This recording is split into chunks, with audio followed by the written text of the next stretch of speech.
Everyone's here tonight. Special KOF. Shout out to the homeboys at Dream Cancel. You know.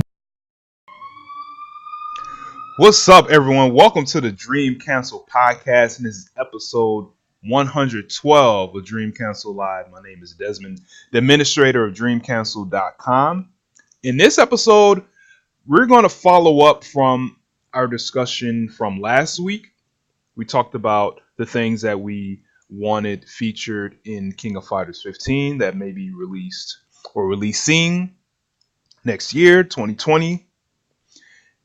In this discussion, we're going to talk about something a bit specific and important, is how we can get more people to play King of Fighters 15, ways of getting people into the game, ways of retaining players after a certain amount of time.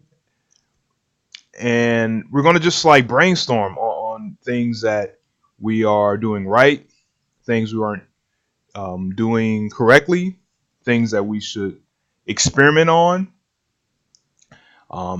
mainly about community outreach, player building. So yeah, we're going to throw and bounce a lot of ideas to each other in this episode regarding how to get people to play King of Fighters 15 when it releases.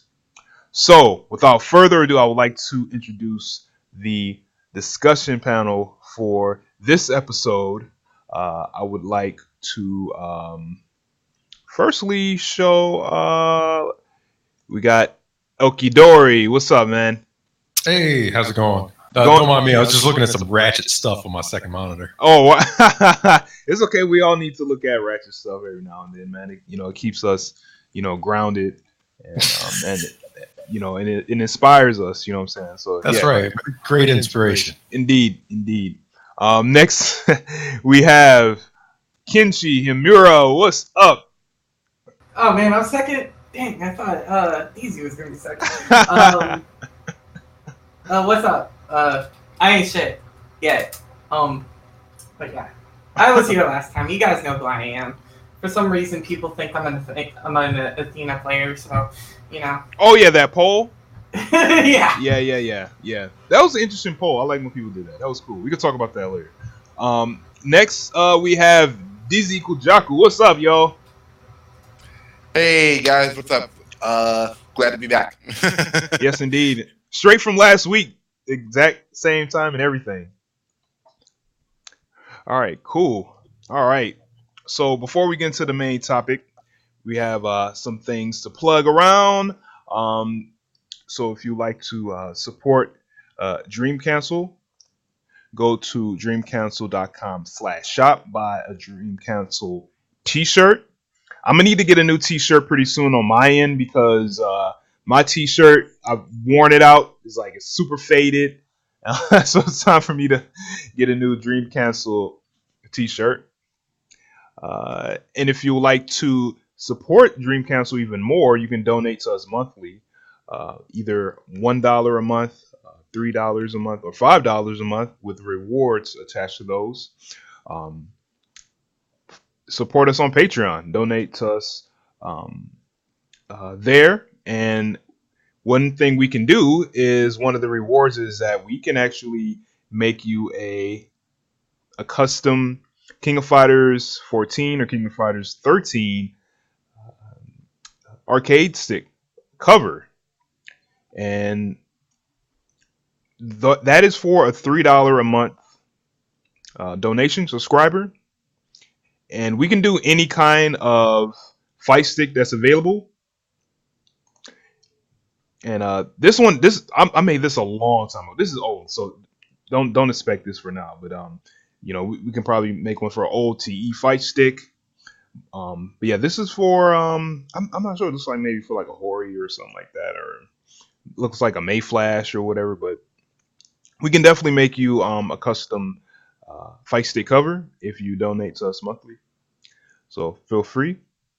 Links will be in the description section. They'll come in every now and then in the Twitch chat. hang out with us in the Dream Cancel Discord server for matchmaking and for advice and just general King of Fighters or SNK game discussion. We have a lot of fun there. It's very peaceful there. We run events there every so often, so feel free to join us. Big help to everyone that's helping us with the King of Fighters 14 wiki. And we also have a pretty good SNK Heroines wiki. I want to apologize for not really sharing the details or the progress of that wiki too much. We'll send out a tweet and let everyone see it, but it has improved so much. So for everyone that plays SNK Heroines, definitely check that out. Real quick, I want to give a shout out to Elkie Dory, who's in the discussion panel for running King of Fridays every Friday. Yep.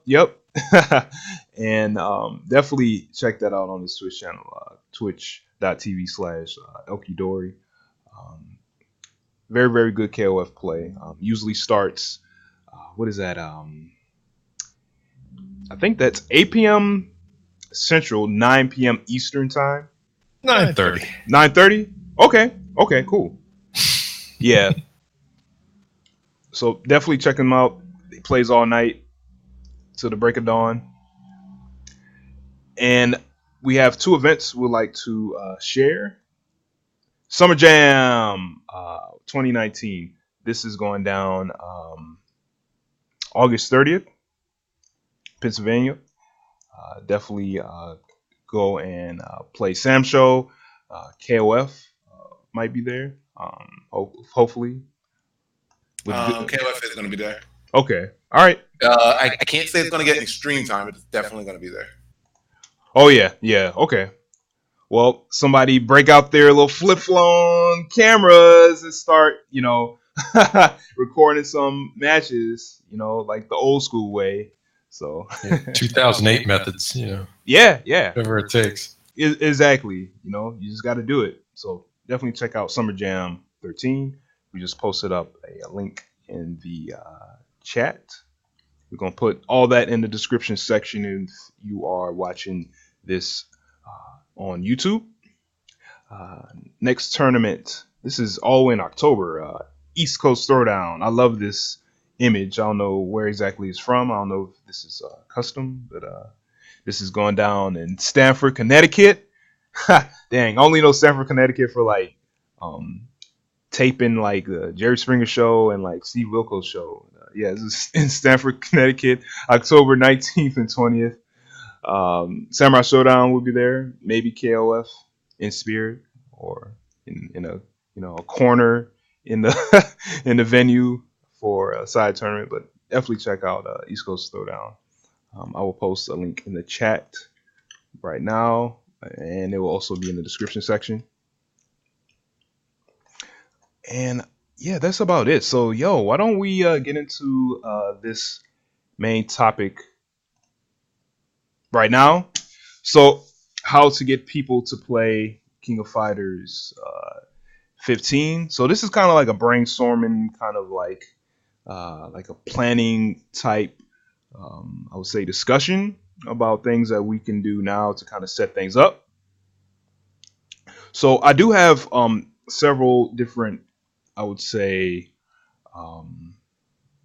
topics. I made like an outline. So the first thing is getting people into the game casually, getting people into the game competitively, and then getting people as far as retaining the player base for a good healthy amount of time. Because like I do know and feel that with any kind of fighting game, there's always going to be a big boom, and then things are going to kind of like swiggle down a little bit, maybe plateau, maybe go up a little bit or something like that. So we want to try some sort of, a healthy like retention of players, if that makes sense. So why don't we start with getting people into the game casually? All right. So what I want to kind of brainstorm with y'all, what do y'all think is like one of the most like attractive features as far as like getting people casually into a fighting game? Do you think it's like graphics? Do you think it's like really hype flashy gameplay. What do y'all think? Why don't we start with Dizzy? What do you think is like one of the most attractive features to try to get people into the game? I definitely want to say accessibility and character design. I feel like those are two really important features to attract players into a new fighting game, especially one that they're not familiar with. I know a lot of complaints with KOF 14 was the graphics, and I'm one of those people that think that the game looked fine, especially after the graphics patch. But that initial reveal of KOF 14 didn't do the game any justice. Like anybody with eyes would say that that was ugly. So I feel like it's good that SNK didn't show anything yet when they did the formal announcement for KOF 15. Yes. They have time to get it right and then get really confident with what they're going to show. So I think the next time we actually see gameplay footage, we're actually going to be impressed, especially now that we have Samsho's engine to go off of. Using Unreal is a really positive step for the game. Now, touching up on character design, I feel like finding, because KOF, we discussed it last week with the whole like who do you want in the game, things like that. SNK has a very, very healthy, diverse cast of characters to pull from across in general. So, and a lot of those characters that weren't in 14 are very beloved by a lot of the fan base. So I feel like picking really hyper flashy characters, or like even redesigning older characters that have worn the same thing for God knows how long, it would be a really positive step. Like, take a look at what Street Fighter V did.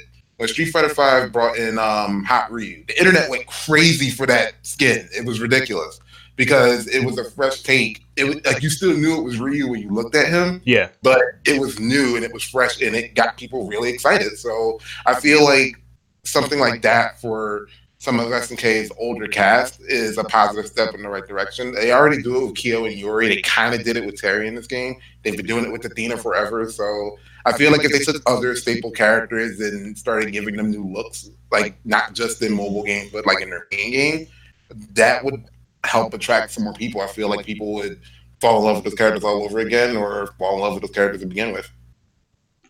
Cool. Well said. Well said.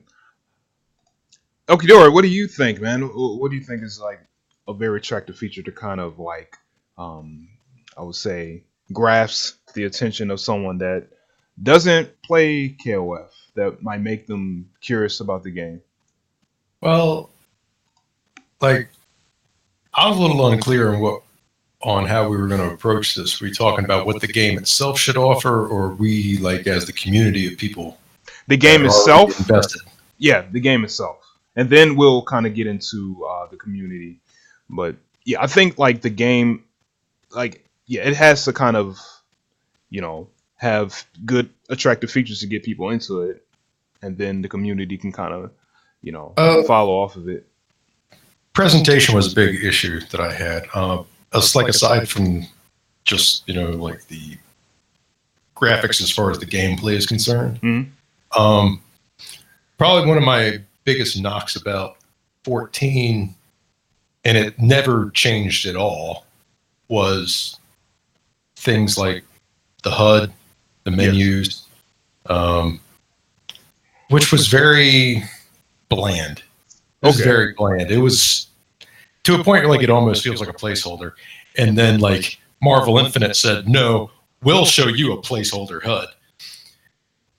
We kind of like off of 13, we had a very strong design sense in a lot of that. And remember how like hyped the matchup screen was, like when you were selecting your order? Oh yeah. In 13 with that heavy driving music. And like when you selected everything, just, the selection sound and effect and all was far stronger. And that, like I said, this game kind of had a more casual, laid back kind of feel to it. But I don't think that really played to like the series' strength. I think that kind of feeling of importance and drama and all that, coming from, like the announcers are kind of forgettable in 14. Yeah. It's very like it. Honestly, after you play a first game or two, you don't even notice. And in general, the music is nice, but the music isn't exactly impactful. Yeah. And because the only like the first one that comes to your mind is just the title screen music, and then beyond there, everything is kind of a chill remix of tracks that you're already used to, and some of them are like well done, but I don't think it really brought anything as far as kind of pushing it. It complemented it, but not to the point where I thought it emphasized it. Yeah. And I think we kind of need, in the next game, we kind of need a more bombastic soundtrack to the whole thing. And there's a lot of those little touches. I mean, it all, each one of them's a little thing, but it all adds up. And when you go through and a lot of times like a track will be halfway, through the round, and you're like, oh, this is such and such's music. It should be that recognizable. Yeah. Yep. And it should just smack you in the face as soon as the round starts. Like, especially when it's switching music for different matchups and all. Yeah. Yep. It should be very apparent and very, very strong and very, like with a strong intention behind it. So, yeah. I think just playing it a little, I wouldn't exactly call it a risky move to make, but just kind of be a little bit more bold with some of this, ancillary design to just the graphics and the lighting as far as the match is concerned. Like, bring everything else in there. Feel like it. I always thought this should have like a really regal, presentation. Yeah. Like everything. Silver? No. Gold. Kings don't wear silver. This shit should be dripping in gold, but not to the degree of like, the Golden Shower Edition Street Fighter V. Like, I mean, it should feel regal. It should feel important. Like whoever wins this is winning something spectacular. So it's, I think a lot of them, to me, that's a feature. Yeah. Okay. And to put it in terms of somebody who's not familiar with the series, I mean, you compare the presentation of Marvel 3 and Marvel Infinite, and how that 3 was dripping with comic book influence from beginning to end. Yes, it was. With the page turn transitions between screens and the way that the character select was laid out, and the font choices that they used for, when if you get a counter attack or you do something, the way it splashed across the screen, and win quotes were in speech bubbles and stuff like that. Like, it was very strongly presented, and I think it only helped to elevate that game, because even sales-wise, that game isn't really considered like a huge success. But as far as the people that were there being interested, it held their interest very well. Right. Okay. And I think that had, in combination with the gameplay, the character choices, and the way it was presented, I thought it did a perfect job of holding on to every last person it could for as long as it could. So hopefully 15 kind of brings us that same degree of engagement. Yeah. Man, you hit some pretty good points, man, because I definitely agree that the presentation does feel a little flat with 14 compared to 13, from all the points that you made. I agree 100%, man. They definitely have to bring it and just like go all in for 15 and just really just impress people as much as they can. And I think they're learning. Like you look at Sam Show's presentation. Oh yeah. I mean, from beginning to end, everything's parchment and calligraphy Yes. and bamboo and temples and everything, but it's just from the title screen through the rest of the game, it holds that same style. Yeah, it all feels cohesive. Yeah, it really brings you into the world of Sam Show rather than you just like observing it, just looking at it and stuff like that. But yeah, damn, that's some really good points, man. Really, really good points. Kenshi, how do you feel about all this, man? About like the presentation that's needed for 15 to get people to at least look at it and say, I might want to try this game out. Well, I definitely agree with pretty much everything Elkie said. 14 was very lackluster. But I honestly believe like graphics are definitely a huge part of the game. I mean, look at Sam Show. Like, not only did it have all those bells and whistles, but it looks really pretty. And like, it's the most popular SNK game in my state.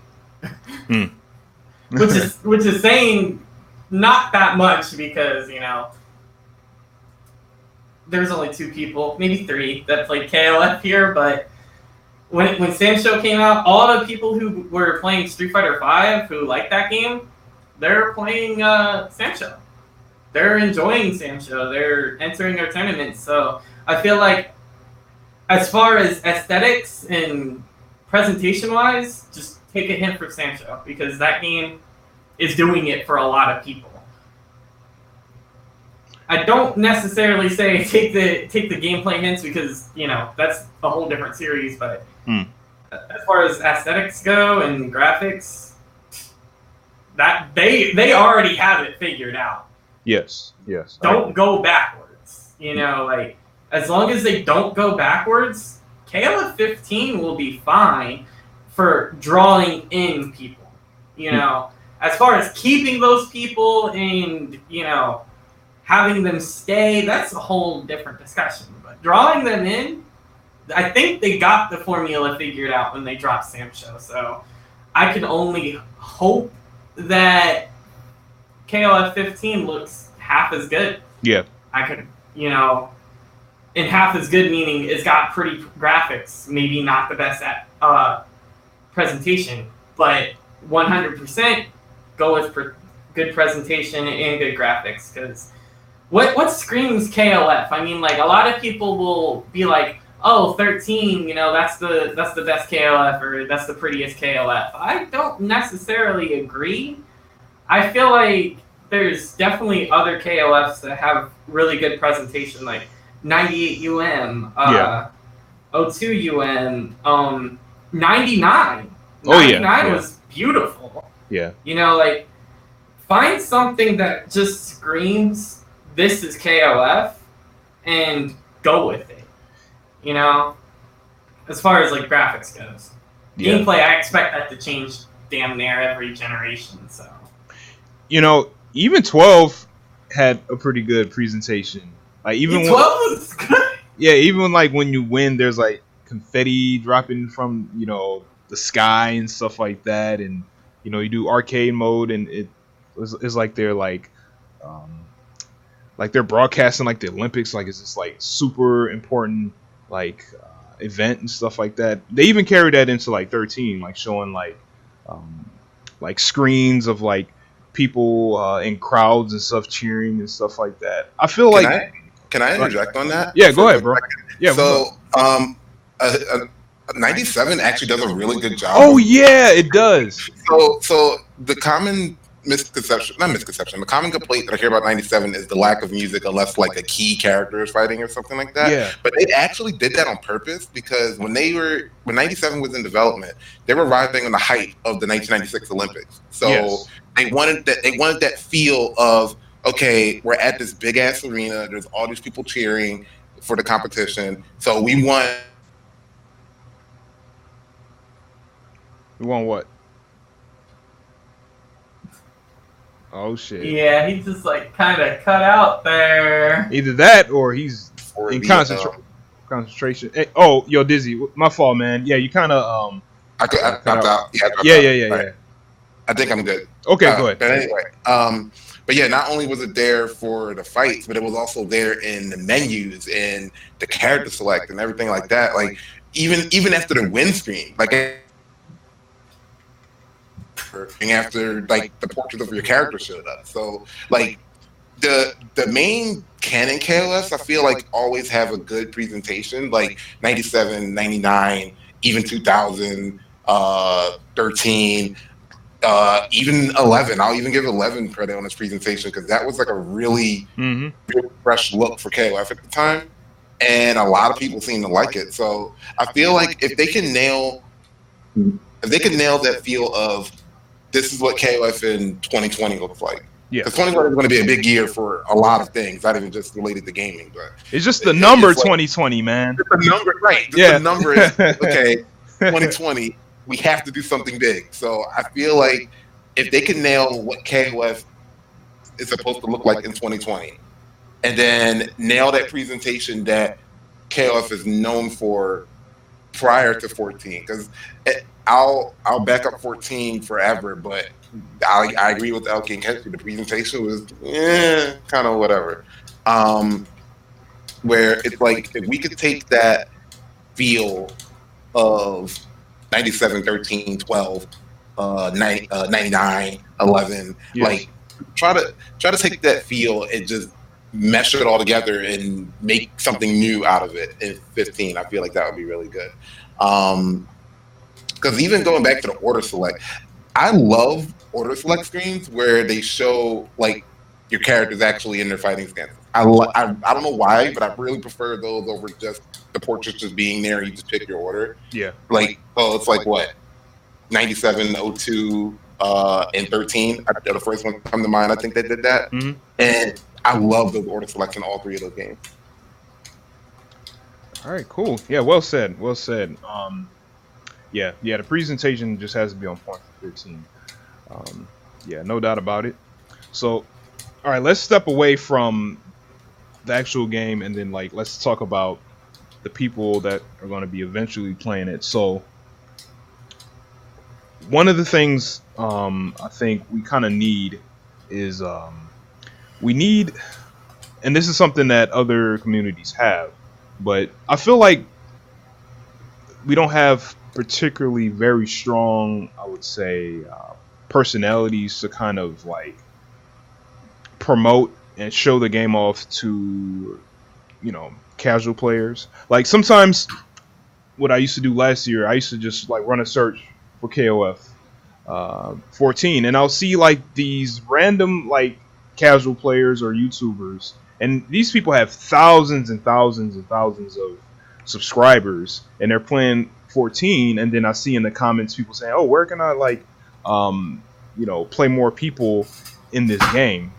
So who or something that we should like brainstorm on, like how can we kind of reach a more casual audience when 15 kind of hits, or should we kind of like look for someone to kind of like help us or something like that, or like what should we do in that respect?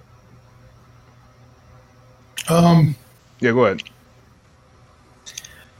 We've gotten better on the streaming front. I mean, it's not a constant presence, but at least, like a few times a week. Yes. Like you can count on certain, on some people going ahead and running a stream. But I think the thing that we are direly in need of is a YouTube presence that is actually produced. Like there's tons of footage, but you're talking like, oh, here's an hour and a half of casuals. We need something a little bit more enticing. Yes. We need something a little more appealing, more entertaining, more digestible. That's what I thought. Like, to this day, probably one of the best video projects that came out of it was Cauliflower's music video. Oh yeah. But man, that was one video kind of floating out there by himself. I think he did an earlier one, but you could see the huge improvement by the time he made May the 2nd.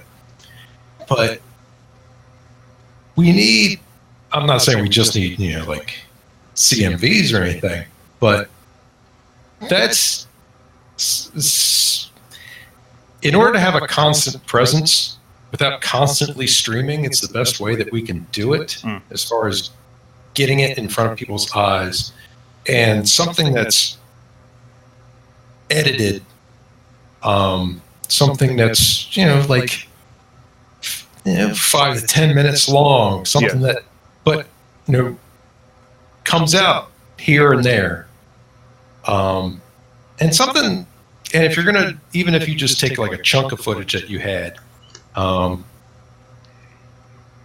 there should be commentary or somebody hosted or something like that. It can't just be straight stock like footage, like you pulled it off of the PS4, like after the fact, and then like uploaded it. Yeah, like it kind of needs a, it kind of needs a little TLC before it gets put up there as like an actual like video to be consumed. And that's the one thing I noticed we were in a dire shortage of, is people putting out produced videos in regards to KOF.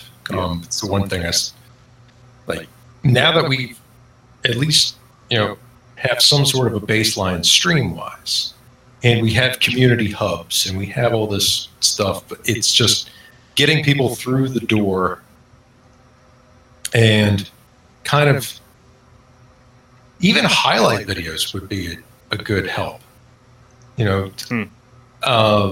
If you've got, if anybody, most, like, not most, I honestly think it's probably most tournament streamers. If you hook up with them and say, hey, do you mind if I, use some of the footage that you have to put together a highlight video for this game from that event that you streamed? It's like, hit them up. It's worth trying it if you're interested in doing like video editing for it, and because it's only going to help. Like showing somebody only the highlight reel from an event's not going to hurt their feelings on anything. It's not give them the good stuff. Give them this. How many people saw one thing from a game, like maybe from a tournament or maybe like a high-level casual or something, and said, man, I want to be able to do that. I want to like recapture that. I want to be able to say, yeah, I can do the same thing they did. A lot of people have seen, oh, you can do that with that character. You can do that combo. You can do that setup. Yeah. You can do that comeback. And people get that monkey see, monkey do. They want to, they want people to look at them the way that they looked at this person when they did it. Yeah. So kind of use that, to kind of help introduce this and play up all the good, rewarding parts of playing the game. Okay. All right. Thanks for that. Appreciate it. Kenshi, what about you, man? What ideas or things that need to be in place before we can get new eyeballs, new players seeing KOF 15 before they can be interested in it and try to play it or something like that, I just want to say I 100% agree with Elkie on the whole highlight reel, because the whole reason I competitively play fighting games is because of Evo Moment 37. Oh, yeah. When I seen that, I was just so dumbfounded and amazed that something like that was possible. So I agree with that 100%. As far as like community-wise, like, I think we're doing a lot of the right things, but we're not doing enough of it, Like, I feel like streaming, we do enough of streaming. We definitely do enough of streaming. There is at least a stream a day for like every day of a week at some point. And, that's fine and all, but not everyone is constantly available, and not everyone's willing to sit down and watch a 2-hour or more archive of a stream. Yeah. So I feel like as streamers, like I gotta hold myself accountable for this too. One thing we could do is take epic moments from our streams and put them on our YouTube channels or put them on the Dream Cancel YouTube channel and promote it that way, you know?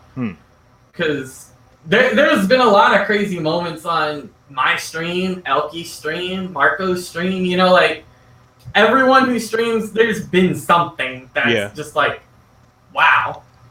And there's a lot of people, you know, I can't really speak on Elky's behalf, but there's a lot of people who've clipped like random segments of my streams, and I don't really do anything with those clips, but like I see those clips and I'm just like, yeah, they were right to clip that. That was pretty sick. So I feel like we should, as streamers, we should try to dive into the whole YouTube thing a little bit more. We don't have to go like super hardcore if we're not into like the video editing, but at least take the small things and compile them together, like the clips that people clip or the highlights that we make ourselves, and put them all in like one video for either our channel or the Dream Cancel channel or something. Like, I'm not trying to promote myself with my YouTube, so I don't really care about it. I would be more than happy to supply stuff from my Twitch to the Dream Cancel channel because I don't care about YouTube. I really don't. So, yeah, I feel like that's something that we all could do a little bit. Maybe just like chip in like, oh, hey, these clips happen. Let's, you know, see what we can do with them. Or like, this crazy stuff happened, so let me highlight this so everyone can see it, you know? I feel like there needs to be more of that going on because mostly me, I don't highlight shit. Like, unless someone asks me to, I don't think to go back and do it. So I feel like we could do more of that. At least, you know, for us non-YouTube players that mostly play on Twitch, we could do something like that, something small. I don't like video editing. I can do it, but I don't like to. That's why I don't do YouTube. So yeah. Right. Okay. All right. Good ideas. Dizzy, do you have any ideas on things we can try to get brand new people, brand new eyeballs to check out 15 when it drops? I honestly think making resources for getting better at the game, they need to be more readily available. So we have the Discords, we have the wikis, we have you know, people playing on Twitch, and we have people playing on Twitch specifically to teach people that come up into their chat. But the thing is that we have to get them into their chat. I know Twitter is not the best archive for stuff, but I noticed that a lot of more popular games on Twitter were like combos and setups and things like that. One thing I noticed is that every character has their own hashtag, and I don't just mean like the character's name. I mean like the game's abbreviation _, and then like 2 letters that would signal that character. Because I've seen it with Thunder Knight, I've seen it with Guilty Gear, I've seen it with BB Tag, so on and so forth. So I feel like that's one positive step that we could do. Like we could do like KOF XV _ insert character here. You know what I mean? But like simplify it to where it's like we could just find a unique combination of 2 letters for each and every character. It's tedious, but I've seen people actually use those hashtags to learn other games.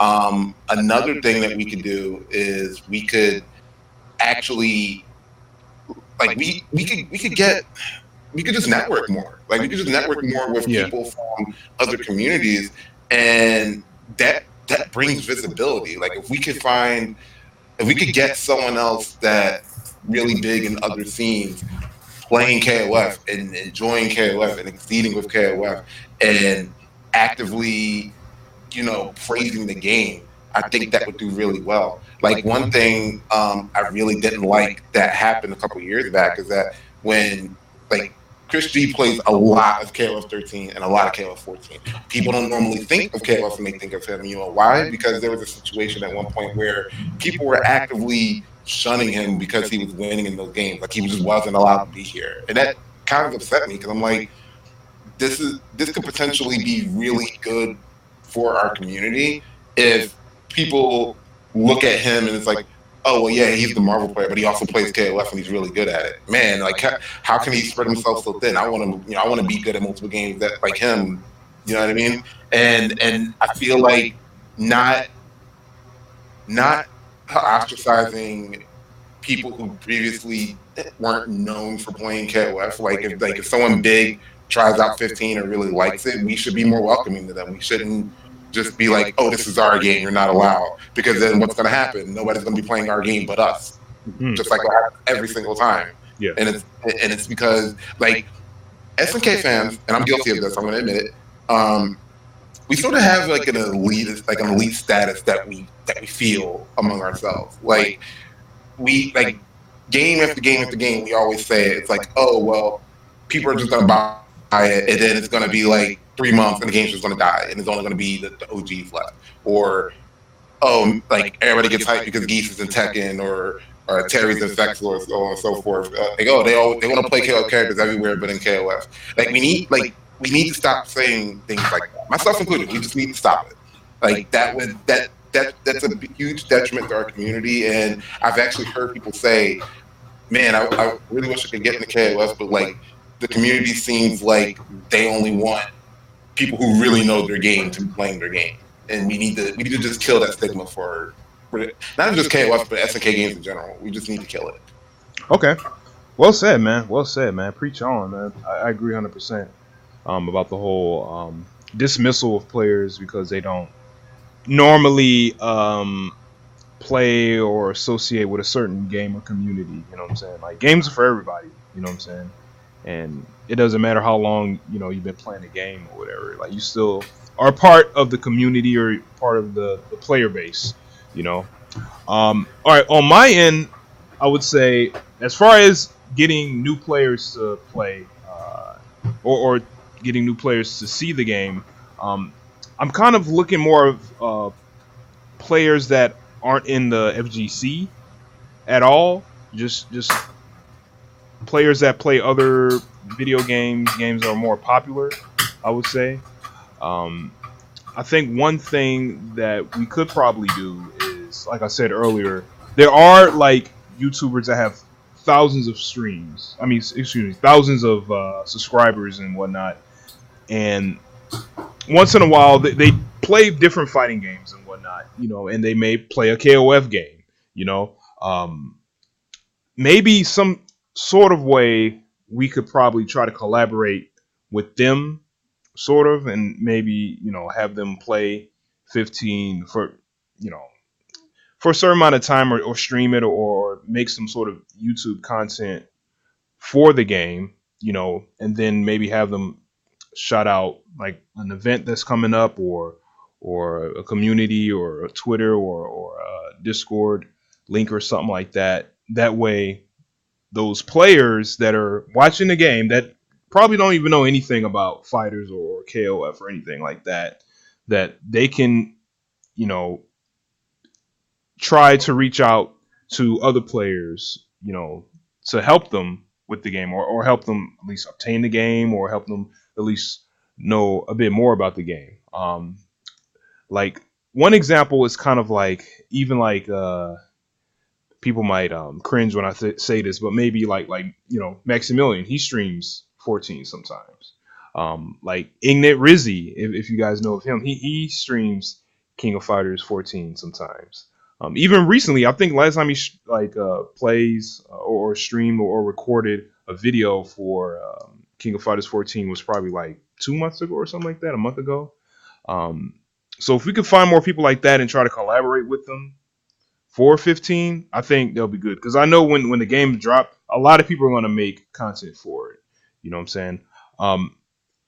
One thing I want to ask you guys, like, how can we concentrate more on fun? Like, how can we show people this game is fun and that you should play it too?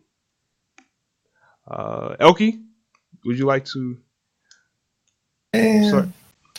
Sitting there calling on me, and I'm like sitting there, it's like, man, I'm gonna need a minute to think about that. I hope he calls on on the other guy in class. Probably don't pick me first. I used to hate. To be honest, I used to hate that sometimes in class. Man, the teacher just called on people randomly. Like, I didn't raise my hand. Yeah, because I mean, she knows I'm sporting a semi over here. Why would she embarrass me like that?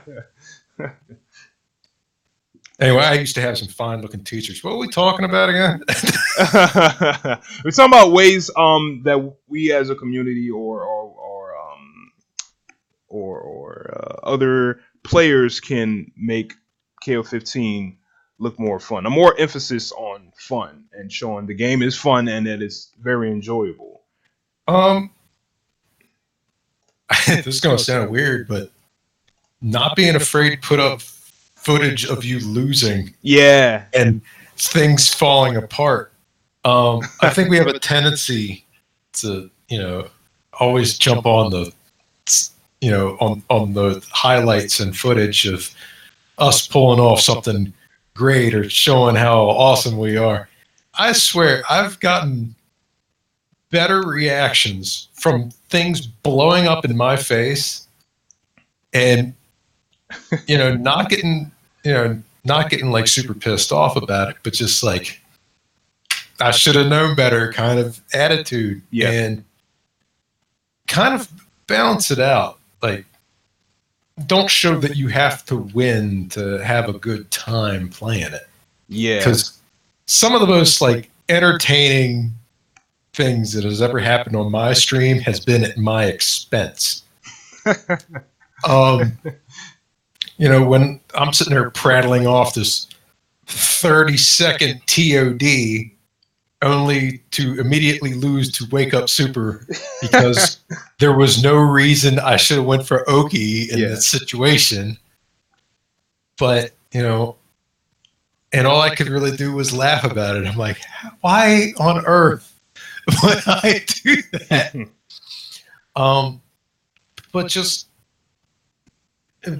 be able to show that you're still having a good time even when things are going wrong. Yeah. I don't care like what game you play. If you're winning, you're probably having an all right time. At worst, you're bored. Yeah. But in general, it's like, oh yeah, I'm winning, man. I'm feeling good. But if you are still positive, when the opposite happens, and when the whole chat is blowing you up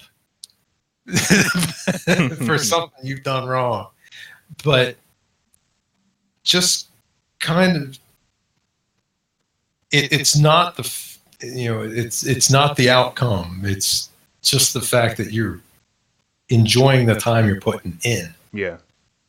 And as long as you communicate that you yourself are having fun with it, and not try to be carnival barker about, that's what, like, you don't really see me kind of jump on saying, oh, you should play this game. You should play this game. I said, man, the best way for me to advertise the positives is for me just to not be shy about showing how much I enjoy the game myself. Yes.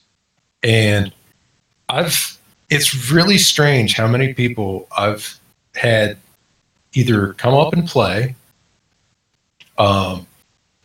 end up buying the game. Even, they put it like maybe 12, 15 hours in it total over whatever. Yeah. And that's, we wish it was more. But for them to kind of have an appreciation, it's like we were talking earlier, where before we went on stream, about there's games that even if we don't play them, we enjoy watching them. We enjoy, hanging out in the chat, and even if we don't push buttons, like I said, I don't even have a copy of Undernight, but I'm always down to watch a stream because I enjoy the action of the game. I see how much the people that are playing and competing in it are enjoying it. And to see that kind of like positivity and that much, they don't I mean, when it doesn't feel like they're obligated to play it, the fact that they're playing it because they genuinely love it. And that kind of stuff's more infectious than we give it credit for. Yeah. Like to be real about doing it. And that's why, okay, yeah, some people are going to come through and they'll play it and they'll drop it and they'll move on. They'll play something else. And like, there was no reason to be upset. The fact that any of them tried it, is all good. It's all good. And especially they didn't walk away like complaining about it. Even if their interests fade, it's better than leaving a bad taste in their mouth. Okay. Well said. Well said. Dizzy.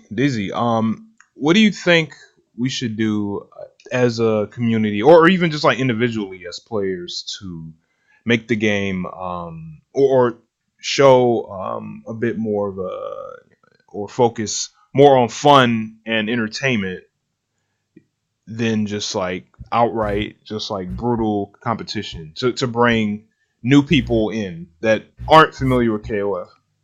Honestly, we just need more footage of people playing that aren't playing at the top level. I feel like watching high level play for a game could be entertaining, but if someone who's not familiar with the game goes and tries to imitate that after they buy the game, and it's like, oh, well, why can't I hit that 75% damage combo, or why can't I do that three-way mix-up on their wake-up? Like, when people can't pull off stuff like that right away, it puts them off of the game because they feel like that they'll never reach that level just going into it. So if we have more casual play between, I don't know, like two intermediate players. Maybe you had two intermediate players who, you don't see them in top 8s, but they don't go 0-2. Like, I feel like watching a match between two players of that caliber would be more inviting to people who aren't familiar, because at least that way they'll see basic combos like normal command, normal super, and I'm like, oh man, that looks really cool, and then they can load up the game and go do that day one without that much effort.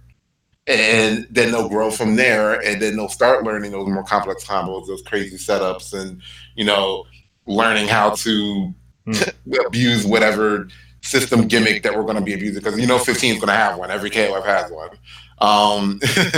But just going off of that, I feel like not like we. Don't get me wrong, I want to see the top level footage, because the people who are super competitive and been playing KOF for years, they're going to want to eat up that information to know, okay, what's good, who's good, things like that. But if we, and on the flip side, if we can have a lot of casual footage as well, then people can see, because like the biggest intimidating factor in a fighting game is not feeling like you're good enough. And I feel like everybody who's ever played fighting games at any competitive level has felt that at one point or another, like, wow, I really don't feel like I'm good enough. I go through it with 14 almost every other month. But if we could try to find a way to reduce that feeling among people who consume our game, then we can retain players a lot more, I feel like. Yeah. Okay. All right. Very, very well said from you. Thank you very much. Kenshi, what about you? What should we do to focus on fun and just bringing a more entertaining, I would say, presentation for 15? What ideas you got? I don't know. I felt like I had that down in the first 2 years of KOF 14. Like, I feel like you should just have fun with the game. If you're trying to get people into it, you gotta show how fun it is by having fun with it. Win, lose, skill level does not matter. It doesn't matter who you're playing with. If you can't have fun playing with a complete noob, then how is a complete noob supposed to have fun playing with you? Yeah. Much the same, intermediate / advanced intermediate player like myself, if I can't have fun playing against someone like Alrosa or Score, how are they going to have fun playing against me? I played a long set with Marco at Combo Breaker, and we were just making jokes, having a good time, cracking on each other. You know, like it doesn't have to be about who's the best player all the time. You know, like not everyone is playing. Not everyone's competing in a tournament 24/7. You know, some people like get real salty, myself included, especially with Sam's show because fuck ranked match. But you know, like we get real salty over something where we're just chilling at home playing a game online. Like, chill out. It's online. Yeah.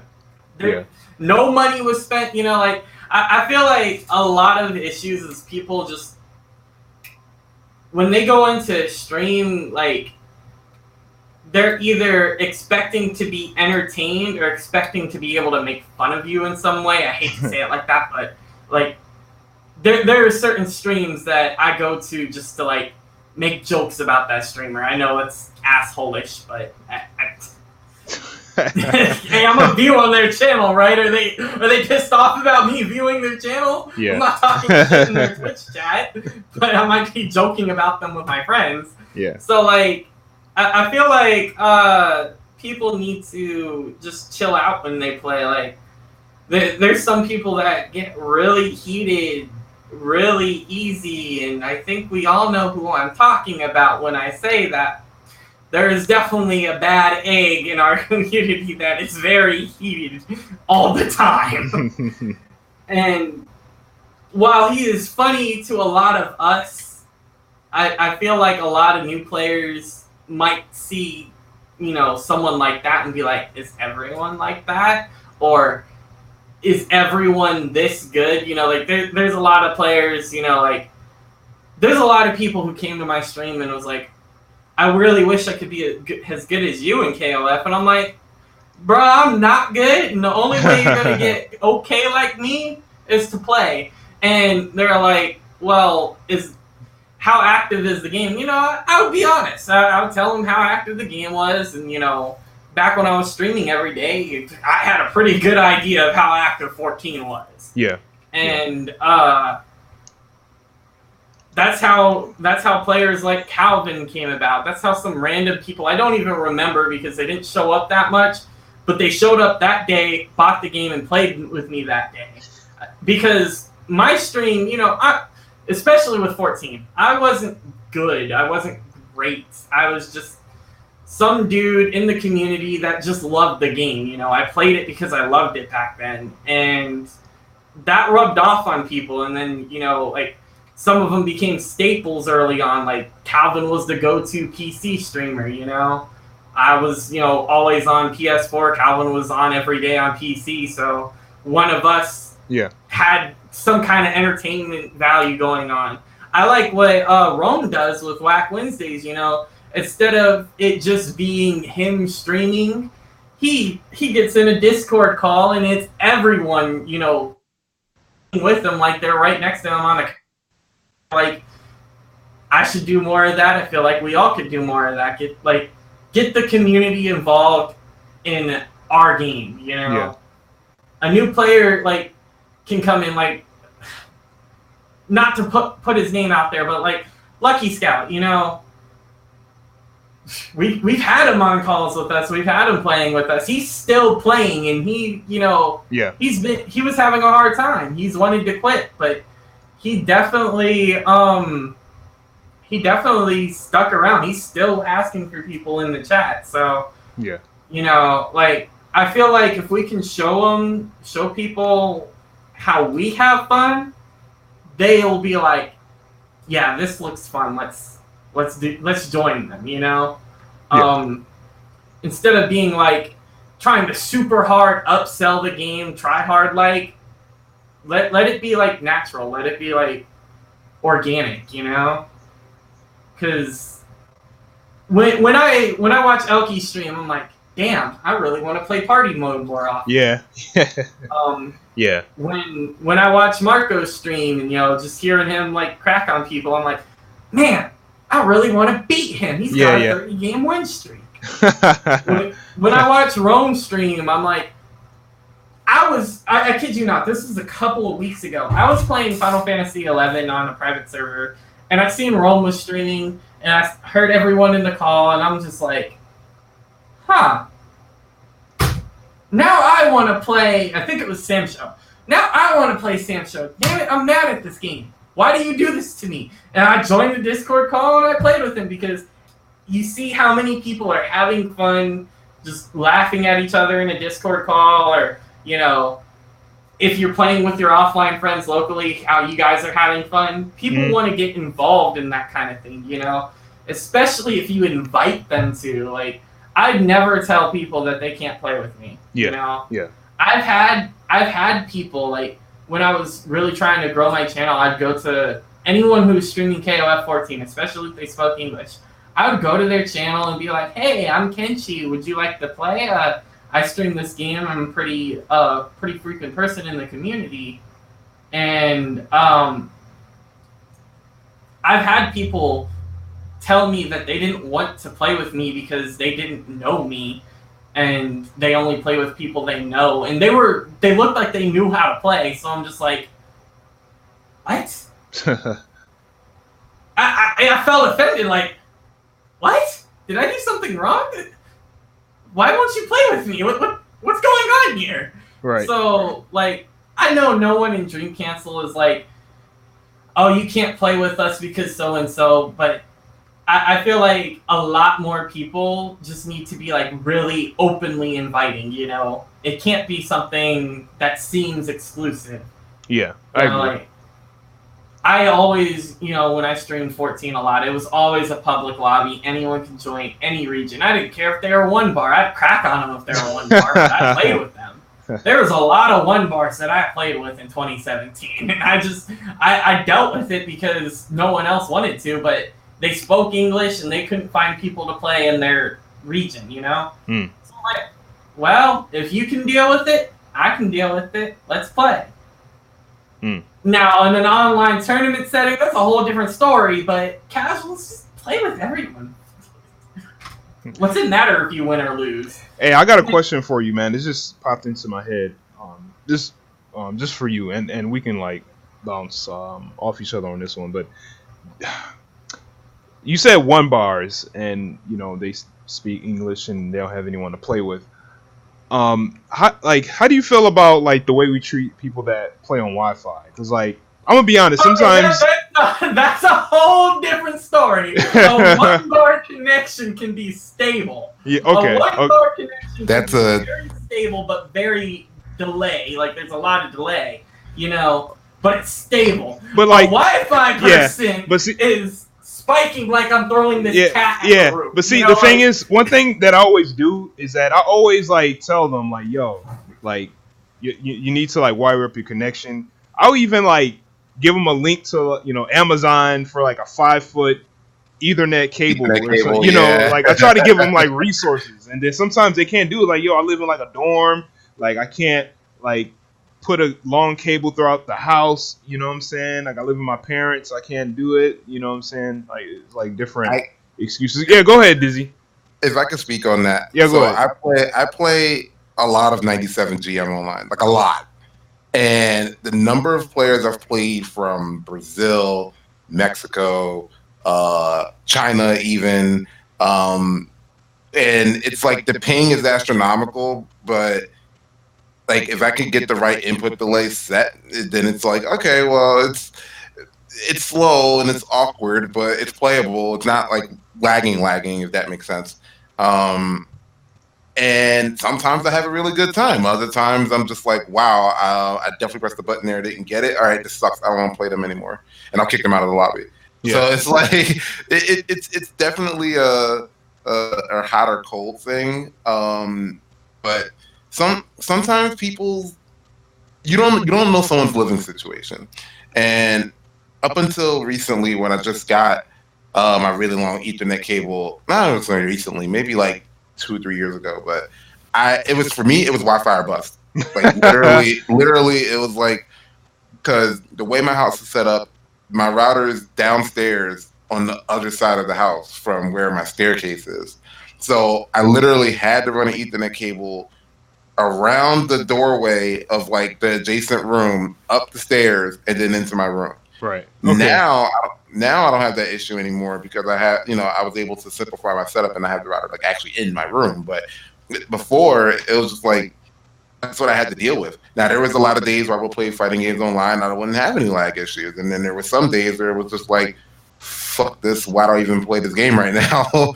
you know, so I'm all for pushing people to go for Ethernet, but if it's a situation where it's like they literally cannot play online unless they do Wi-Fi, and they really want to play this game, then I'll play. As long as it's not stuttering to the point where it's like we can't even move, I'll put up with it.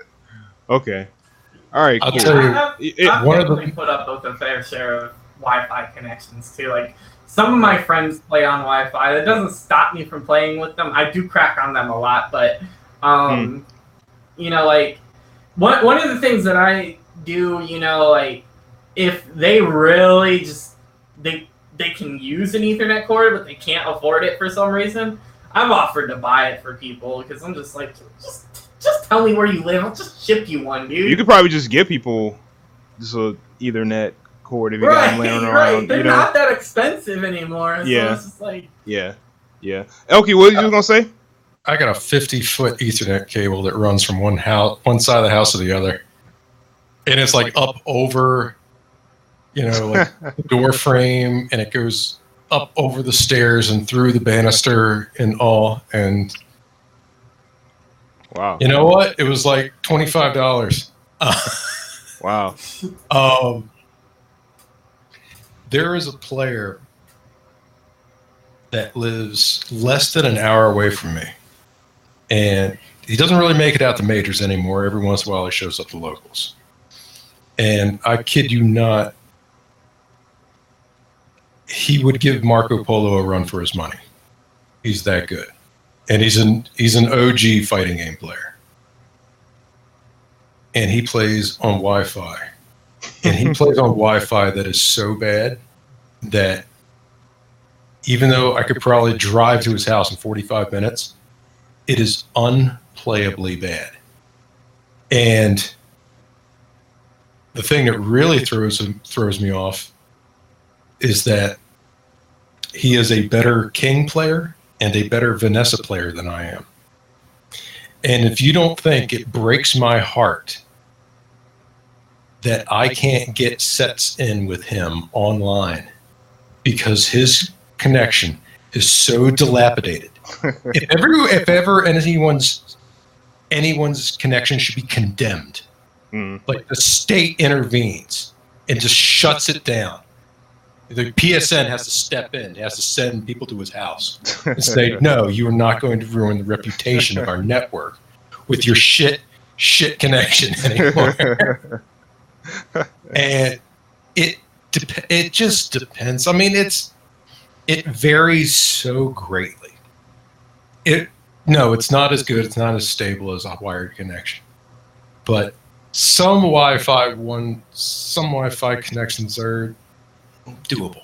It's okay. And every once in a while, like a packet gets lost and an input drops or whatever. But when it's abused, and that's the problem, is that Wi-Fi can be abused so bad because if their roommate decides to make popcorn in the middle of your set,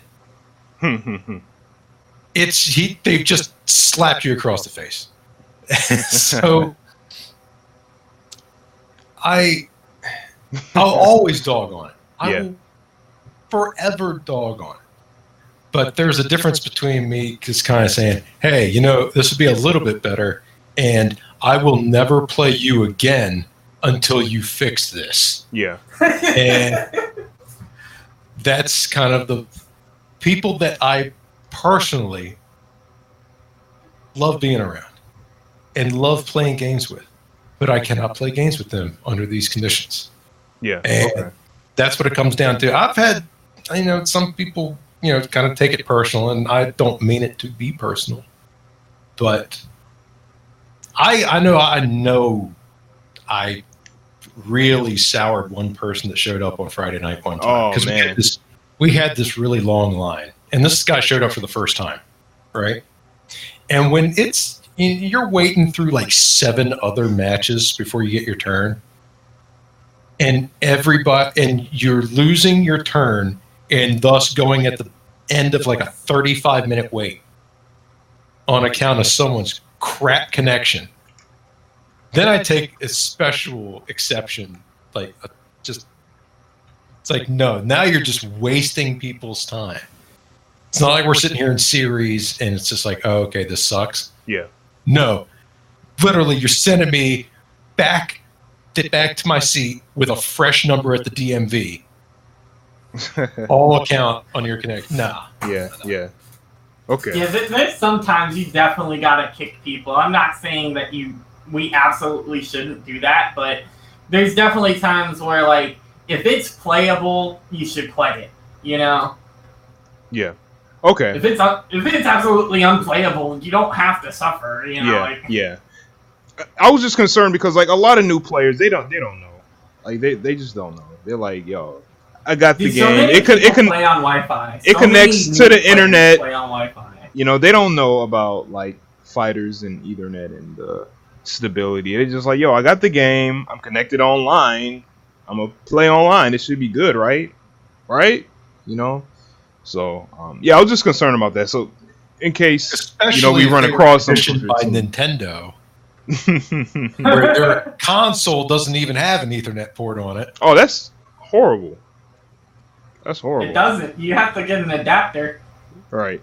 Well, I'm gonna slide back to the question that I was asking is how can we make things a little more fun and entertaining? Is I think the reason why a lot of people kind of watch a lot of big YouTubers and stuff like that play games is that they look for the reaction. They look for, like, emotion. You know, like, sometimes you'll see, like, a highlight video of somebody playing a game, and you'll just see, like, 10% of the game, and you'll see 90% of them, like, reacting to the game. You know, so emotions, like, capture a lot of people's attention. Even like rivalries capture a lot of people's attention. You know, even if it's like friendly or if it's something a little more serious, like things like that always like captures people's eye and people a little more intrigued. Like, oh man, what's going on? Like, wow, it's kind of cool. It's kind of hype. Like, you know, these two people, you know, they really have it against each other. Like they really want to, like, you know, beat each other in this game or something like that. Like, are they going to do it? Like, what's going to happen? You know, so I think, yeah, emotion, like suspense, you know, and wait, yeah, go ahead. What's up, man?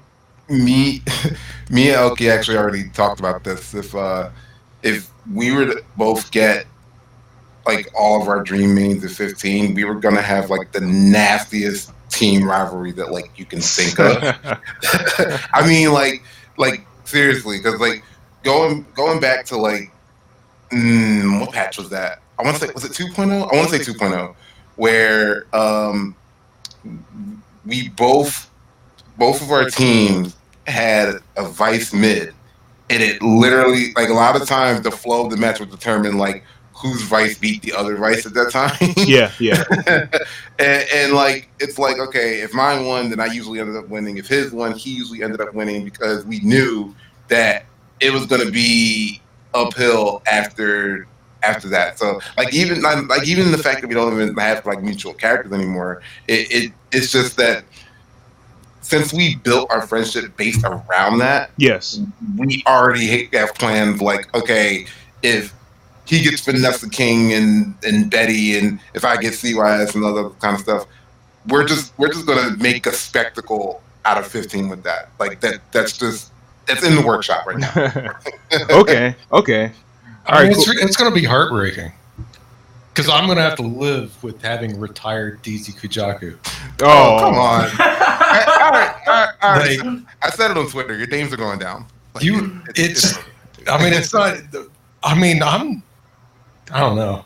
I feel like I should show up to tournament with flowers ahead of time. Just be like, sorry. Man. I see how it is. Wow. But, you know, like the kind that you have to put in a stand next to the box. I'll make with a picture inside. Like, I'll make sure I'm dressed in all black for you.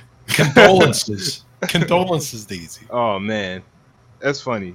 But yeah, like I was saying, even stuff like that, man. Even if it's like just for fun, you know what I'm saying? Just showing people that like you know it's not all serious. You know what I'm saying? That we're playing a video game, and it could spark emotion in us, of many different kinds and stuff like that. So I think that's one thing, we could do as a community, as a group, or even individually. If we are like publishing, videos and stuff like that, it's just, just show a little bit more emotion, be a little more personable, because that will, besides, attract people and get their attention, but it'll definitely make them feel a little more attached. So I would like to speed things up a little bit. So why don't we talk about ways that we could retain players for 15 eventually, or I should say in advance, or some things that we can probably brainstorm upon to probably put in place when 15 comes out. So duct tape. I think duct tape does a good job of retaining players. Oh, duct tape? Yeah. in what way? I hope you're not talking about. You ain't leaving that DX racer until you complete trials. Oh man, that's funny.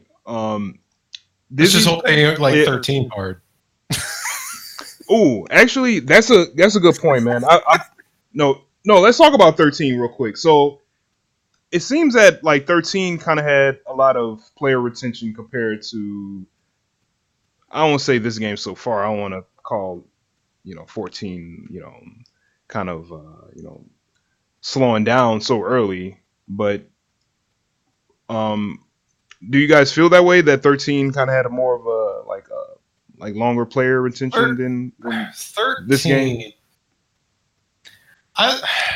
13 kind of tapped into something that was probably a little more primal, because do you remember like how much anger there was between communities in 13? What Evo was that? With Bala? 2012? Yeah, 2012. Do you remember the crowd? I heard about the crowd. Yeah, I heard. Yeah, there was a little bit of controversy about that. Yeah, we weren't exactly. Just the community in general weren't the most amicable. But at the same time, that came from a place of just passion and pride, and there really was this never-ending pissing match about who was better in that game, and it brought it kept people interested, but at the same time there was a lot of vitriol that was present. So I don't know, like we definitely chilled out with 14, but you could tell we didn't hit that same level of competitiveness but I don't know if we can find somewhere in between where we can do that with keeping our teeth off of the next person's neck would be a good balance. Yeah. Okay. It's just, my God. Yeah, you don't need the crowd chanting. What was it? Was it trash? What were they chanting again? Yeah, I don't know. It was something like they were saying asshole in a different language or something. Like that. Like it wasn't good. It wasn't a good look. Yeah. I definitely remember that. It also didn't help that 13 was a very divisive game. Like not even just like versus like who liked it versus who didn't like it, but even within the group of people who did like it, it was like there was factions going on. And like I remember coming to a tournament for it, and I was just like, why is the room split in two? Like, am I in the right place? Like, what's going on? Because like you have one group of people playing casuals with each other, and like another group of casuals, and like nobody's communicating between the two groups of casuals, and I'm like, what's happening? What's going on?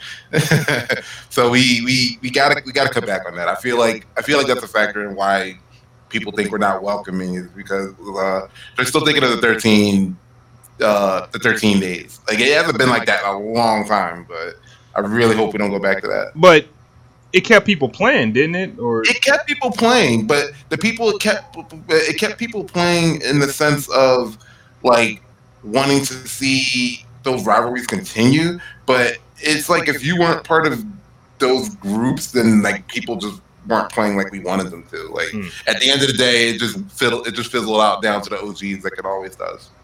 Okay. All right. Well said. Kenshi, what do you think about like the player retention of King of Fighters 13 compared to the current KOF game? Well, 13 brought in its own crowd. See, 13 is weird. Like, I might get flack for saying that, but 13 is weird. There is a lot of people who call themselves KOF players, but only play 13. They don't like 98. They don't like 02. They definitely don't like 14. Which is, to me, is weird because I call myself a KOF player and I'll throw down in any weird KOF. Let's play 96. Fuck it. But, yeah, I just think 13, the reason it seems like it's having a better player retention is because I don't want to say it catered to a different crowd, but it brought in a different crowd. It brought in a crowd that wasn't... They weren't broad KOF players. They were KOF 13 players. Yeah. And that's the only KOF game that they'll play. In fact, I have a friend that's like that. He knows about 98 and he knows about 02 and he's watched footage for them, but he won't play them. He'll play 13 and he only wants to play 13. And there's nothing wrong with that. I mean, like if that's what you like, that's what you like.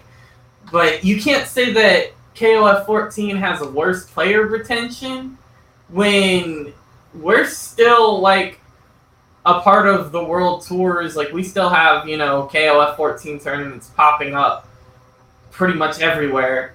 Neo Geo World Tour, this random major, oh hey, it's got KOF 14, like we still have players. We still definitely have a lot of people playing.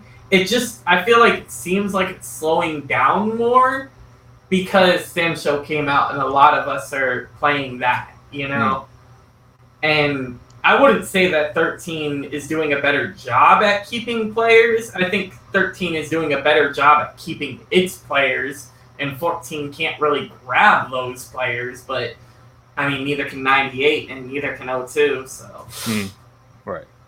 So I feel like 13 is just, it's its own beast, like there's people who play 13 and play other KOFs, and there's people who only play 13. Yeah. Okay. So like it is what it is, but I wouldn't say that we're slowing down. We're definitely not picking up. We're probably plateaued, but I wouldn't say we're behind 13. I mean, who's playing 13 online, I was just running in a lobby of 14 earlier today. I was playing in a 14 lobby, and it had at least 6 or 7 people in it. So I'm just like, as far as you saying like who plays 13 online, I think we know someone on Twitter that might argue against that and give you proof. Give you screenshots. Shout outs to that dude. Yeah, for real.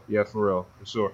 One thing I will say about 13, I think I said this before last week, is that when 13 was out, and even for like a year or two, after it was released and people were playing it and stuff like that, there wasn't like that many games out around that time, like as far as fighting games goes. Like compared to now, man, there's so many fighters out now, and like it's so like easy to be distracted to to play all these different games. When 13 was out, maybe there was like a handful of games that were out that people were like actively playing, and then there were people still playing like games on PS2 and stuff like that.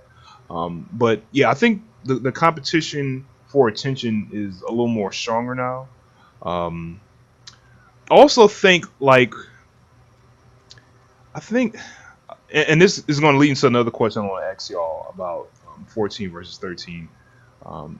Is that 13 didn't get patched that much compared to 14, and I kind of think maybe because 13 was just a game, didn't get patched very much after maybe a couple first months of the game being released.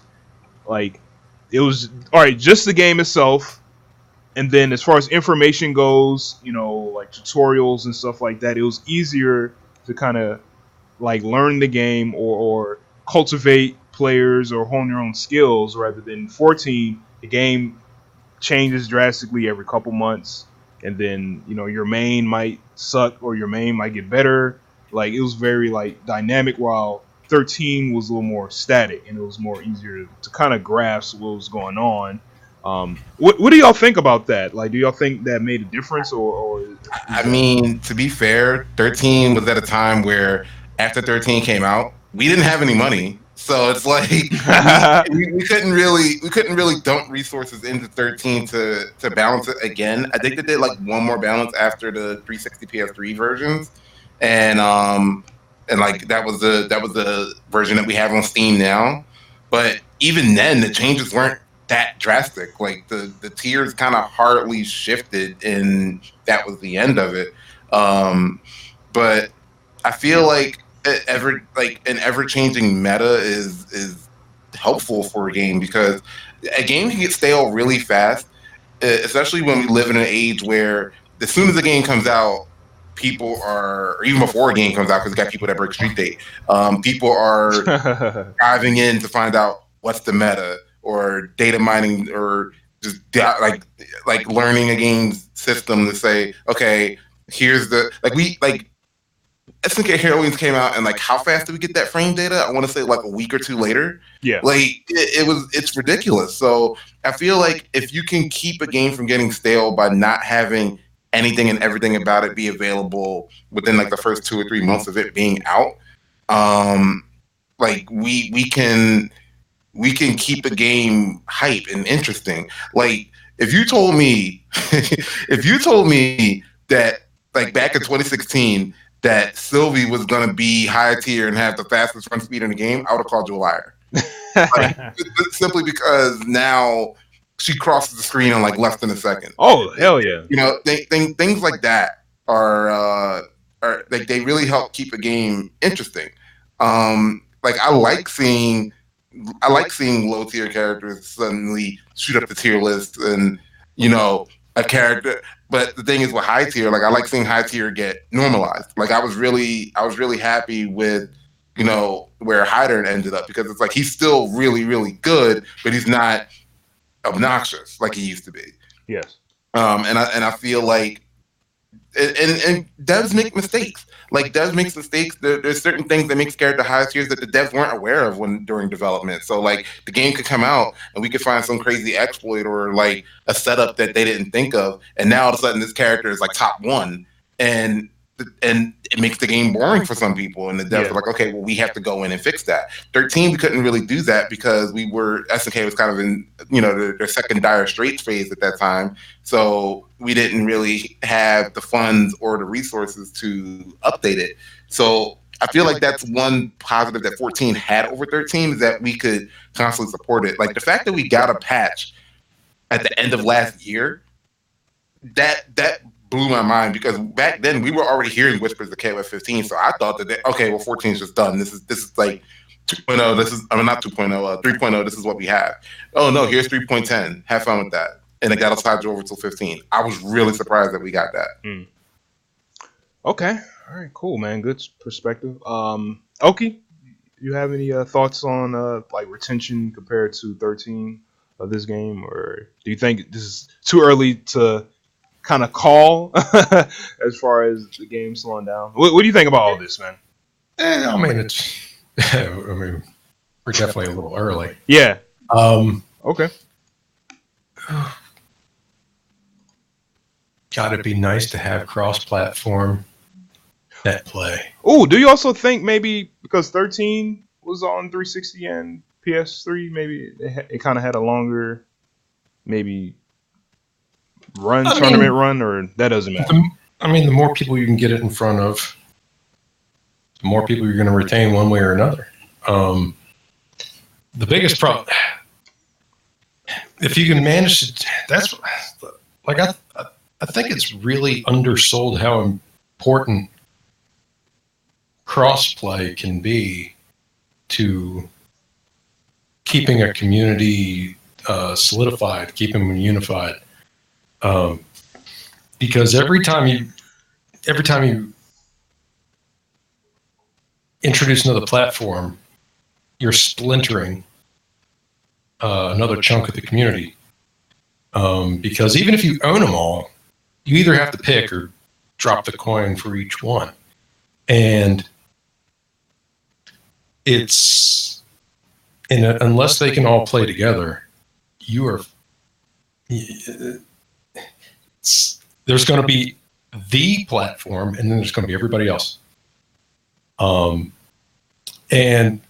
on a long enough timeline, part of the reason I like PC, if a game comes out on PC, eventually becomes, unless it's an absolute garbage port, it usually ends up being the thing that actually provides legacy support into the future. Oh yeah. Because okay, what happens when support for this console ends? Because they've already shut down, like Xbox Live can't be accessed on an original Xbox anymore, right? On original Xbox? I think so, yeah. Like, this stuff folds, and PC's like the only way. Like, okay, where are the cross-Tekken players? After everything else just kind of like fell apart, that's where they end up. That's, for the most part, where I find players for Ultra SF4.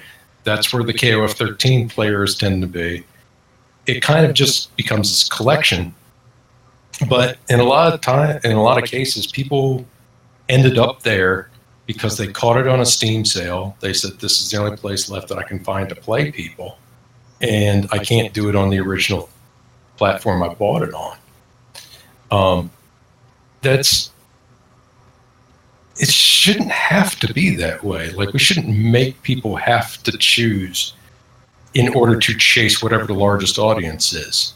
Like, I ended up getting like Ultra SF4 on 360. I didn't even have a 360. Damn. But one kind of fell into my lap. And then the first thing I did was go out and buy it, because I said, that's where more high skilled players are for me to play, is on there. And that's where I sat and played it from that point on. And I didn't even care how it ran. It was just, I wanted to be where the people that played on a higher level were. And that's where they gravitated towards. But I don't know, it feels like an archaic thing. And I think it does hurt in the long run, dividing up a player base that way. Yeah. Because we already run, we are geographically divided enough as it is. Like, we are splintered out all over the globe as KOF players. And, playing the guessing game of what's going to be the dominant platform for when it comes out, because when's the next generation of platforms coming out? They haven't even like outright now they've said like it's going to be on PS4, I guess. 15. I don't think they said what it's going to be on. Because, all right, if you're talking like 2020 at the earliest, now we're on that break. Now we're on the edge between console generations. So not only is it okay, which one of the current ones could it be? What of the upcoming ones could it be? And that's rough. Yeah, I guess we're gonna have to just find out. Yeah, and that's why I would like us all to be able to play together. But I know it's a lot to ask for, because yeah, man, for God's sake, like, if we can't get the flavor of netcode that we're looking for, what damn choice, like what damn chance do we have of getting this feature? Yeah, that's true. That's very, very true. Like, Right. I mean, it's wishing upon a star, but if I had one huge wish to be granted about a way to keep the community together, that'd be the way to do it. Yeah, crossplay. Yeah, I agree, 100%. Yeah, I don't think we're probably gonna get it for 15. Oh hell no, we ain't gonna get it. I hope I'm wrong, man. I hope like we get so I was like, what? Like, I feel like the only way we would get crossplay is if it's like the game comes out on PS4 and PS5 and it's crossplay between both of those, but not PC. You know, like I don't see us getting like separate console crossplay. Right. Shit, you never know, man. Like what if like they had like a mobile version that you can crossplay? Oh my god. Take a note from Fortnite. Yeah, I know, right? But that probably won't happen. But you know what? One of the last things I kind of want to throw at y'all as far as this topic goes, we can go all night with this. But one thing I would like to kind of brainstorm a little bit on is what should we do now, or what are we doing now to kind of set things up for 15? Like what should we do now to make sure that the whole transition goes smoothly? You know, as far as like the whole initial boom of 15, and then the kind of, you know, the gradual kind of I would say I don't want to call it like a fade out, but you know, kind of like the little plateau. How can we make that a little stronger? Like what can we do now to kind of build things to be a little more stronger for 15? So Don't nether realm it. Don't nether realm it. Yep. Oh my god, you said it. Can you explain for those coming out in 9 months? Let's stop playing this one now. And I was just gonna say that. I was like, keep playing 14. If you really want to get ready for 15, keep playing 14. It might not be the same when we get the new game, but KOF is KOF. Some fundamentals are going to carry over. Just keep playing the current game. Okay. Yeah, if you're still having fun playing, honestly, I'm going to push for 14. But if you're still enjoying playing a KOF, play it until that game drops. Okay. Like until 15 is here, it ain't here, and just treat it that way. And like I'm so. What in the hell did this dog roll in? This is a problem. Yeah, like we're not so bad about it because we do have probably more staunch players of particular entries in a series than like a lot of other series do. Yeah. But so I don't think we run the risk of it too much. Yes. But yeah, the idea of, just dropping a current game because another one is on the horizon, I'm like, to me, that's more of a reason to stick it out and keep playing. Because if you are a fan of the series and not specifically one entry in it, like that should be, you should see that as a vindication of you staying around. Like okay, we're going somewhere. There's another, there's another stop on this ride where we have a roadmap. We have somewhere we're going. So, like, why stop? Right. Okay. Cool. Good point, man. Very, very good point. Kenshi, what about you? What do you think we should be doing to kind of set things up for 15? Let's even talk about just streaming wise, man. I mean, just as far as like, building up our stream base, like every Friday, King of Fridays, and the Dream Council Twitch, hosts the stream, or hosts, or say leads into the stream. What more can we do to kind of like keep good practices going for 15 that we do now?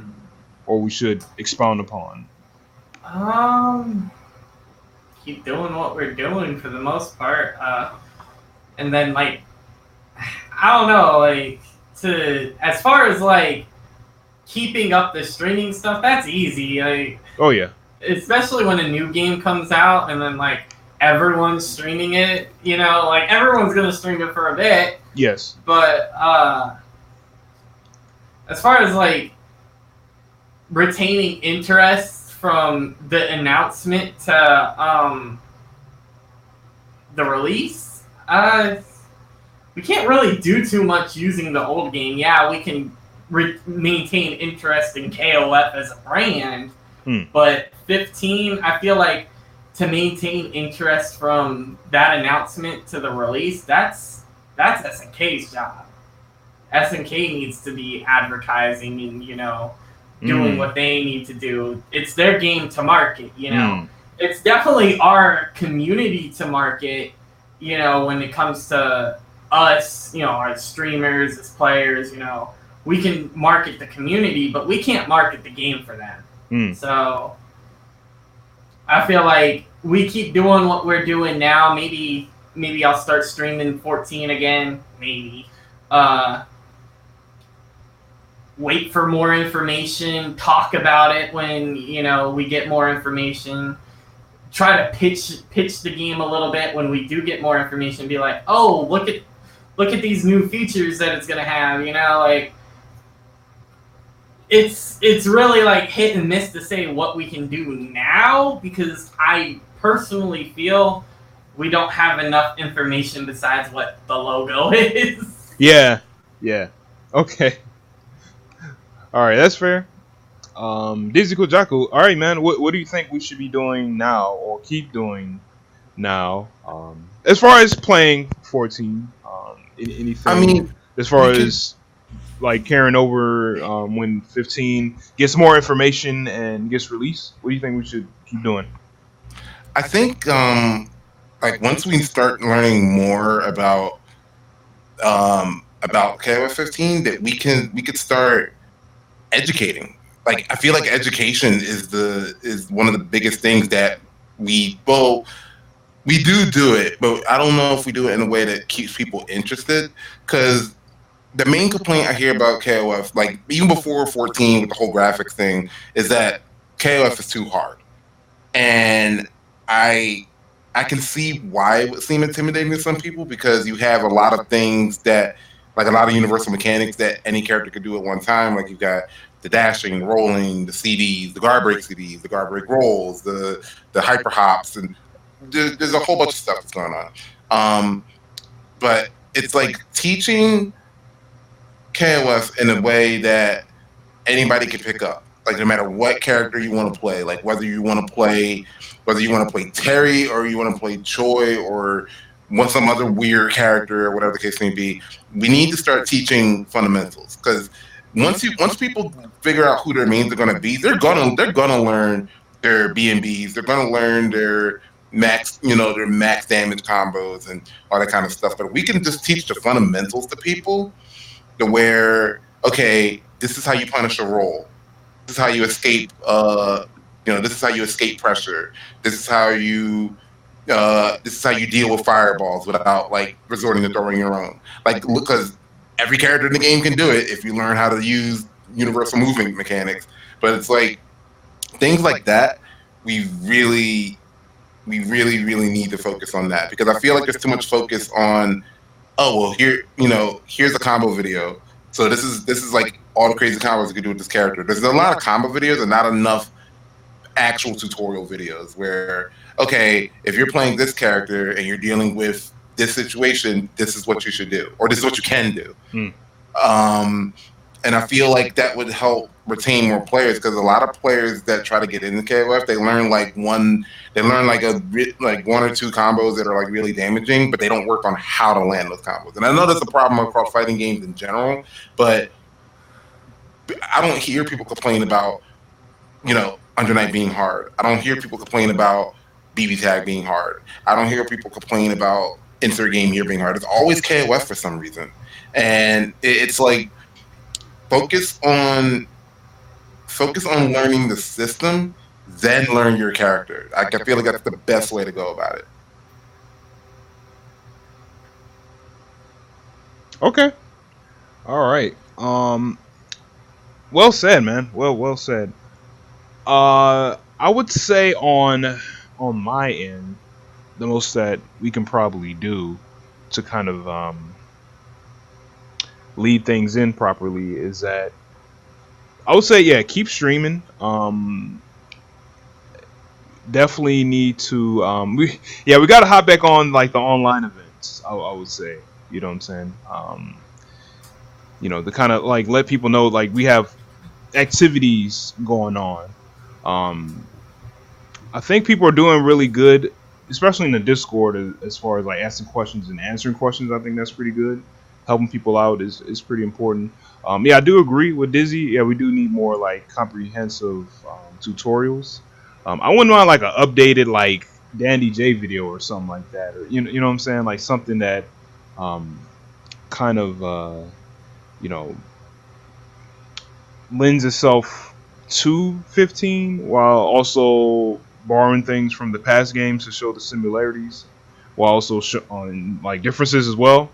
But yeah, I definitely think we're kind of on the right path, but I know when the game is going to drop, things are going to just like skyrocket, and then we're going to get all these different new creators. There's going to be people that are new to KOF and stuff like that we probably haven't heard of that are going to create content, so we should definitely support those people as well. But yeah, I definitely think we should just like up things up a little bit, especially now. Because like a lot of people playing Sam show like, we got a new KOF on the way. Okay, I guess it's time for us to play a little bit more KOF in any way that we can, showing up for locals, playing in local tournaments, trying to run side tournaments at majors, if possible, even online events. Like I said before, everybody has to do their part. You know what I'm saying? So I think that's pretty important. You know what I'm saying? So before we get out here, anyone else have any other things that we should kind of touch upon as far as getting people into the game? Anything that they kind of want to get off their chests real quick before we get up out of here? I don't got none. Okay. Anyone else? No? Okay.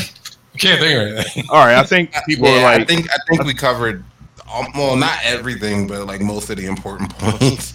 Okay. I think a lot of people are looking at the chat right now, so I think that means that it's time for us to go. So. All right. So what don't we do is when we give shout outs and get up out of here. So why don't we start with Elkidori? You got shout outs? Yeah, I'd like to shout out the McDonald's 2 for $3 special.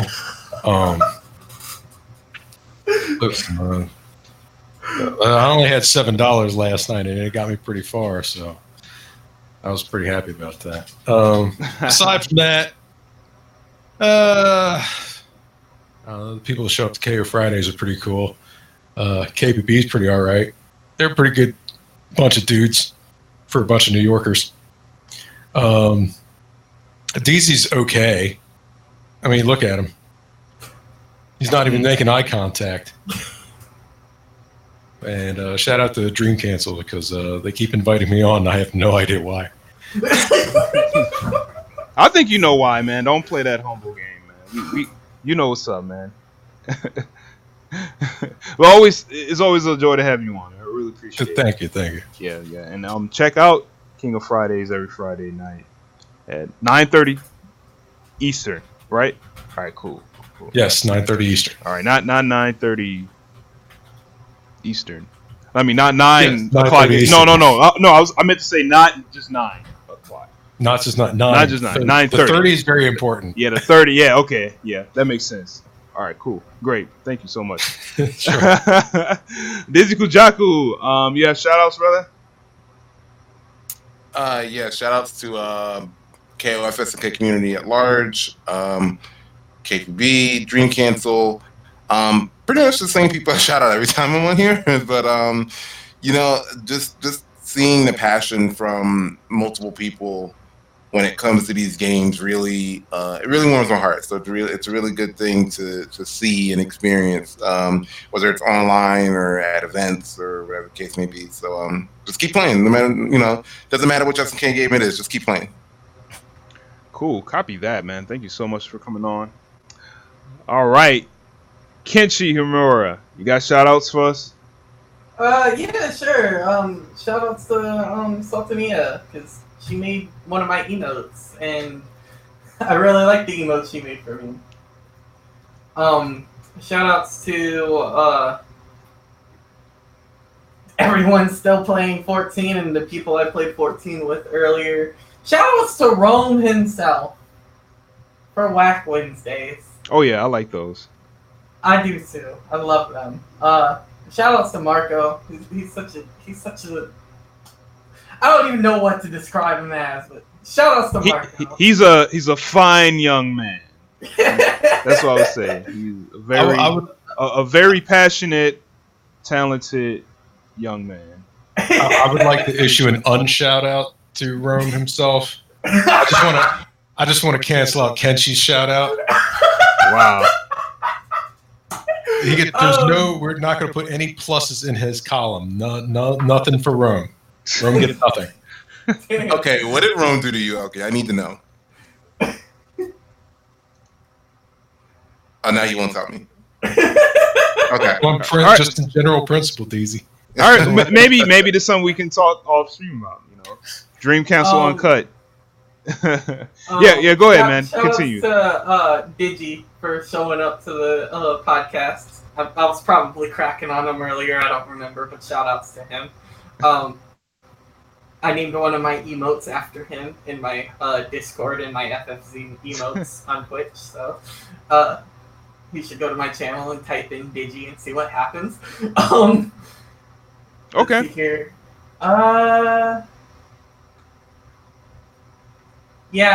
Just I don't know. Just shout outs to everyone that everyone in Dream Cancel. I played with a dude recently. Shout outs to Lucky. He's still playing, still trying to learn. I thought he would have quit by now. I did too. He's getting better, man. His salt levels have decreased tenfold. That's good. Shout outs to him for that. And shout outs to Final Fantasy 11 on the Eden server because I can't freaking stop playing that shit. Okay, I'm done.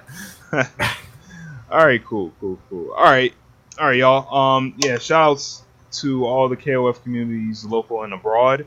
Shout outs to everybody in the chat. The chat is very lively right now. Shout outs to everybody there, man. I really appreciate all y'all, man.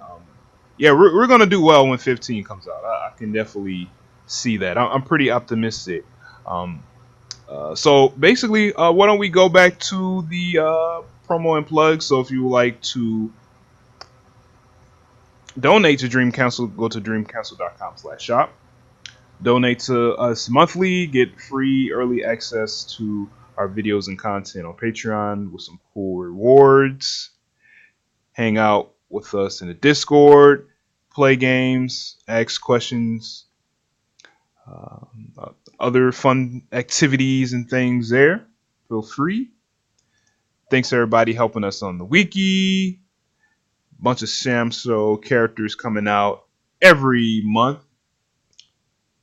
in 2019. SummerJam, what was that? SummerJam 13? 2019, August 30th. Also check out East Coast Throwdown in Stamford, Connecticut, October 19th and 20th. Check out King of Fridays every Friday, 9:30 Eastern Standard Time. We'll post the links in the chat and in the description section where you can get more information. And that is about it. So again, I want to thank Elkidori, Dizi Kujaku, Kenshi Yamura, Man, those some crazy names, man. You really think about it, man. Y'all have some interesting names. I love it. But thank y'all so much for joining the show in this episode. Really, really appreciate it. And this concludes another installment of the Dream Council podcast. My name is Desmond, the administrator of DreamCouncil.com. And until next time, keep playing, keep learning, and have fun. Peace.